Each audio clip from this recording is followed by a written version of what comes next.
Hey, let's talk about games. Hello my friend and welcome back. Today we're going to be doing a Mechanicus video going through 3 individual tech priests, giving you some build ideas, showing off some gameplay of them, killing some Necrons, healing each other and doing all sorts of bits and bobs.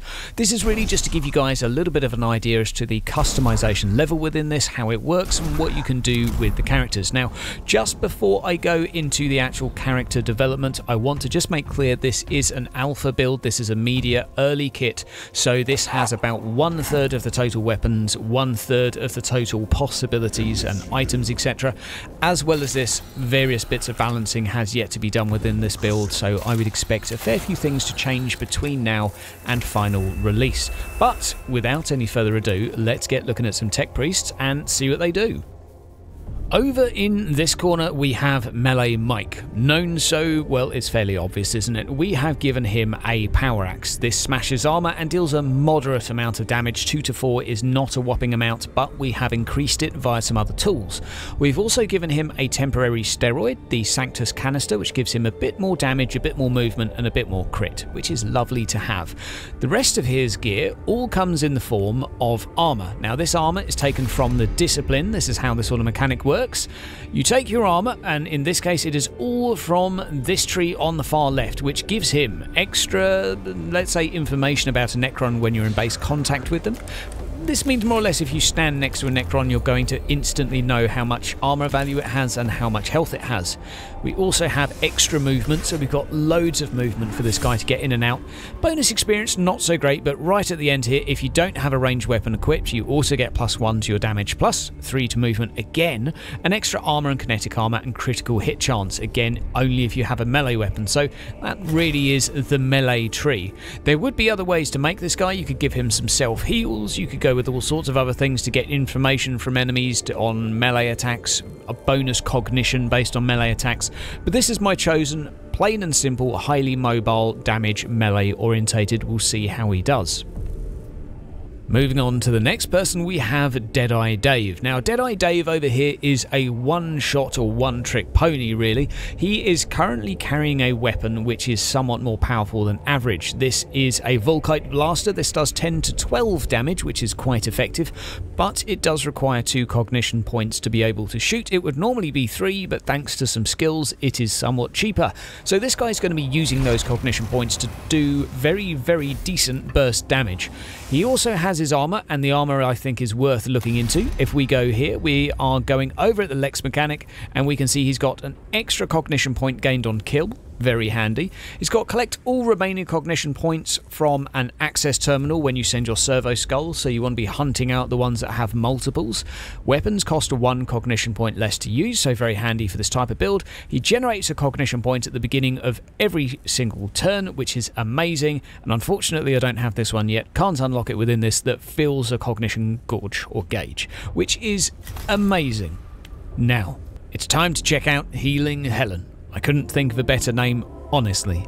Healing Helen does exactly what the name says. She has a Curio Claw over here, and this will heal 3 to 5, which is going to be boosted a little bit by her Discipline. She is going to be running around basically stabbing people or clamping people with this claw. I'm not entirely sure if we spin it around here how this is supposed to heal anything, but for machines it apparently does. She doesn't have anything else going for her at the moment, no weapons at all, but she does have one other trick up her sleeve, and this is a refractor field generator which absorbs 5 damage dealt to allies within range until the end of your turn.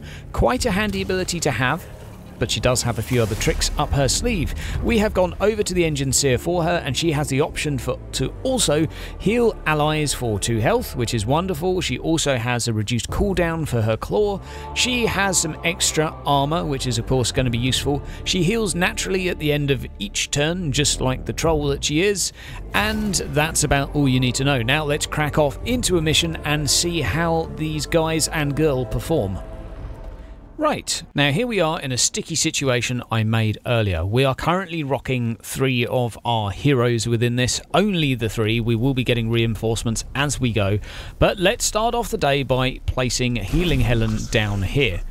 What we will do is click the others. We have Melee Mike, coming up the rear, and we have Deadeye Dave shortly to follow. We'll rush the Immortal over here, and then we have 2 other enemies to kill. But, as is often the case in these maps, more will spawn, I'm almost certain. Of course, it's healing Helen to start, but fortunately you can delay the turn, which is handy. We get our bonus cognition point here, very handy to have, and we can use our servo skull to gain more if we have a little hunt around. There we go. Servo skull en route. This gains the extra cognition point, which will allow me to use my rather expensive gun. Now we have enough to use this, we can open fire. And that should have done a fairly respectable amount of damage. Unfortunately, I have no idea if it was enough. Well, it clearly wasn't enough. I have no idea if it will be enough if I shoot him one more time with my spare weapon. So we'll give that a go just after we get the extra bit of cognition. We're going to use this as well. We don't know how much armor he has right now, and that is about it. We can extract extra cognition from him, but he doesn't have any, so that is our turn done. So now it is up to Melee Mike to see how he performs. Healing Helen may have to suffer the brunt of this attack for a moment. 4 armor though is quite respectable, and I actually managed to stomach all of that. That is pretty respectable. Now, damage absorbed as well. I am a tanky mofo. Right, let's run down here, finish this guy off first. Now remember, we do have our steroid, which we're going to use. 3-turn cooldown, which is reasonable.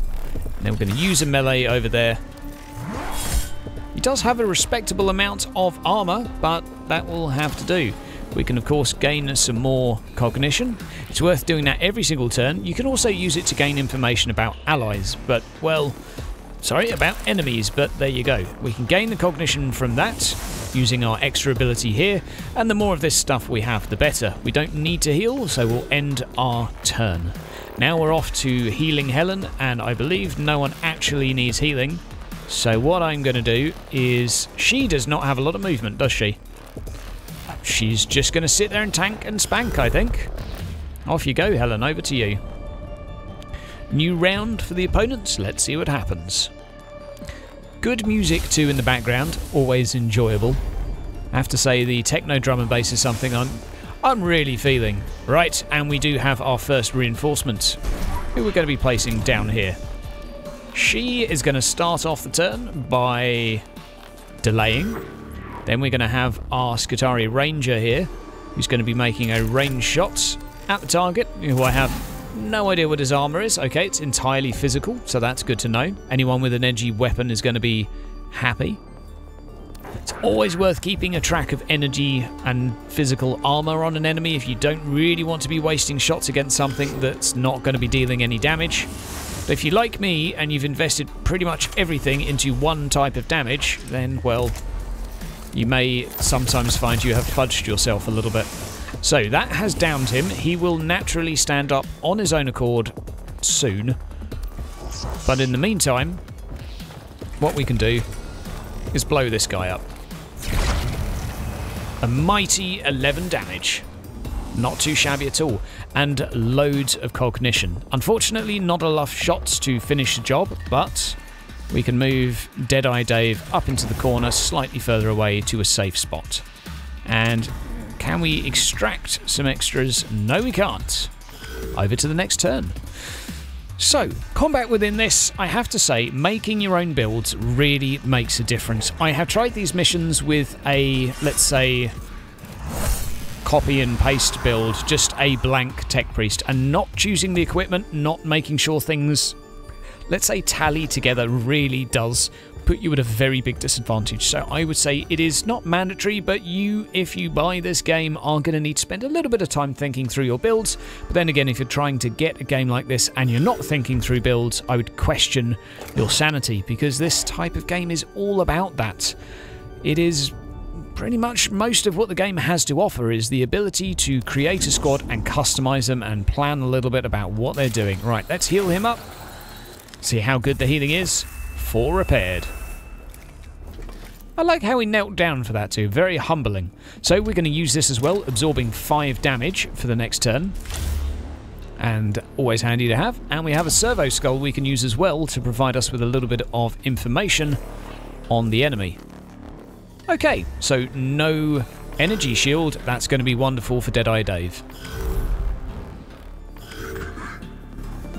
Right, now we've fast-forwarded a little bit toward the latter end of the mission. We are slowly working our way toward wrecking some enemies. And we have probably another couple of turns before they are all dead. We'll keep him in the melee range. He gets a free opportunity attack when the enemy moves away.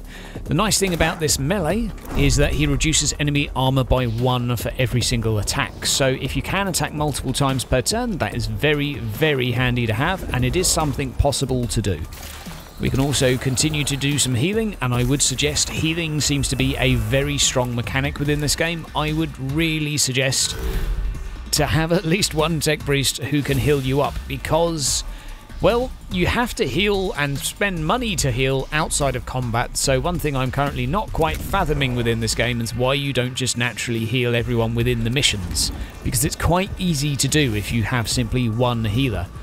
But I guess if you try and make a mission drag out, you do run the risk anyway of taking more damage than you potentially should. It's interesting, but so far things seem to be fairly straightforward once you have a squad all sorted out. Question is, will the Skitarii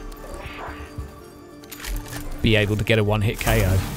Almost definitely not, but we can dream. Maybe one day. Deadeye Dave, however, I have very high hopes for, and speak of the devil, off he goes. I think we could even do maybe a ranged steroid. No, we can't.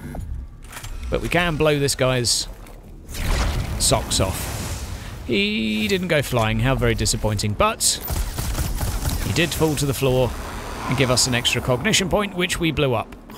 Fantastic.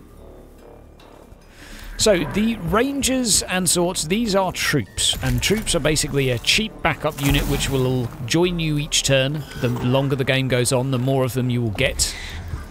They are handy. They save the expense of having to maintain some of the more, well, expensive units, and they serve a purpose. They do some damage, but it will, as far as I can see, not even be close to that of one of the more powerful tech priests. Right.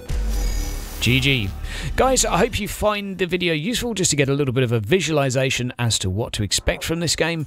Hopefully you guys are as curious as I am. I'm not going to say I am struck with the game thus far, but I am growing more curious the more I play, which I think is exactly what this type of game aims to do. Guys, have yourself a great week. I'll see you again soon. Take care.